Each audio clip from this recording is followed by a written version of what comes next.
Carolina Insider is presented by Wells Fargo. So 59-17, the final score in Kenan Stadium. Carolina gets the big win to improve to 1-1. Let's hear from Coach Brown and some Heels after the win. Proud of the win, proud of the way the guys played. I thought Georgia State has some good players. They're well coached. They're going to do well in their league. They didn't quit. I told our guys at halftime they've got quickness.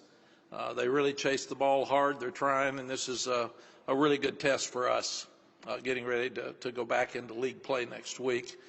Very proud of the defense again. They really, with the two deep defense out there, gave up one score, and they forced Georgia State to kick a field goal when Sam had the fumble back at the 30, 25, somewhere in there. So it was good that they stood up and kept them from scoring a touchdown. Also stopped the fourth down. Proud to see those young linebackers out there playing. In fact, we had a bunch of freshmen on the field in the fourth quarter, and they run. And then proud of Power for his interception. Got a few guys banged up tonight, so we'll have to look at that on defense. But overall, felt like they played well. Special teams was better. We stopped the fake punt, which should have led to a 7 instead of 3 points. And then we also blocked a punt, which is the first time we've done that, I think, in our 2 years and 2 games. So we are getting better in special teams. Jonathan Kim kicked them past the goal line every time, and then we got Cole Maynard into punt. Ben Kiernan did a tremendous job with his punting.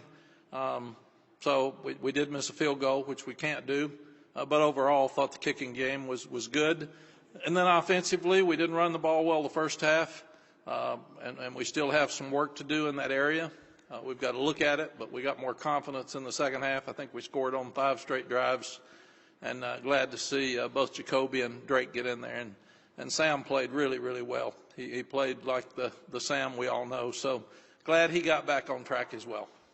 I run a lot in practice, and people just kind of knew it was only a matter of time before I kind of broke one in the game and finally had the opportunity to do so. But no, it was awesome. Just the support I have from my coaches and teammates. It's just really fun to be out there with a group of guys where we all love each other.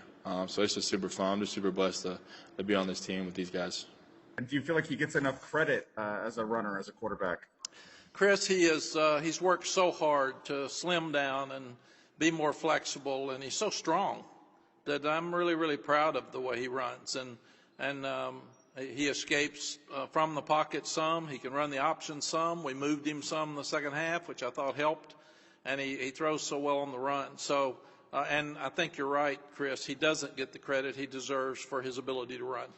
I thought it was critical, and we knew that Georgia State was a senior team. I thought we opened up on the road with a hard conference game and a very difficult place to play. And now we come back and we've got a group of 5 team that's been to 3 bowls in the last 4 years, and they've got experience, and they weren't happy with their first game, and we knew they would come in here and play hard. So I really think it's good for us that we've had 2 very difficult games, and this one got out of hand late, but it was still a game at halftime, and we had to work, and we had to adjust and do some things. It wasn't just one of those that it's a laugher and you just walk out there and don't have to compete. So I really feel like the first 2 games have pressed us into making some changes, knowing more about who we are, and should help us for next week.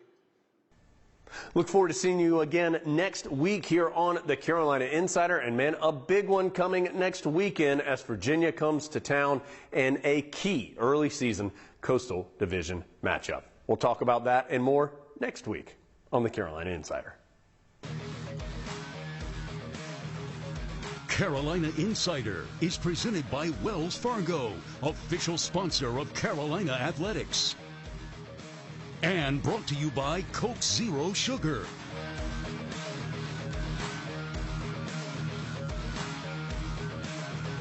Carolina Insider is produced by Go Heels Productions for Tar Heel Sports Properties, a property of Learfield.